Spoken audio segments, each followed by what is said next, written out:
திருவண்ணாமலை அடுத்த வேங்கிக்கால் பகுதியில் மாவட்ட ஆட்சியர் அலுவலகம் எதிரே 3 கோடி ரூபாய் மதிப்பில் அமைக்கப்பட்ட அறிவியல் பூங்கா மாணவர்கள் அறிவியலை செய்முறை மூலம் எளிதில் கற்றுக்கொள்ளும் நோக்கில் 2020ஆம் ஆண்டு பொதுமக்கள் பயன்பாட்டிற்கு திறக்கப்பட்டது.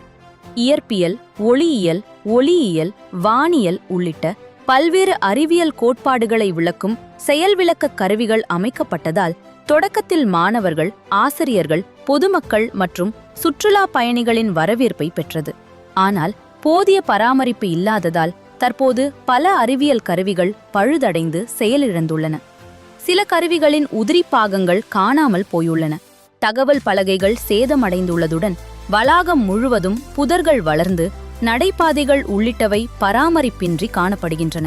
இதனால் அறிவியல் ஆர்வத்தை வளர்க்க உருவாக்கப்பட்ட இந்த பூங்கா தனது நோக்கத்தை இழக்கும் நிலைக்கு தள்ளப்பட்டுள்ளது. மாவட்டத்திற்கு வரும் சுற்றுலா பயணிகளையும் கவர்ந்த இந்த அறிவியல் பூங்கா தற்போது புறக்கணிக்கப்பட்ட நிலையில் இருப்பது வேதனை அளிப்பதாக பொதுமக்கள் தெரிவிக்கின்றனர்.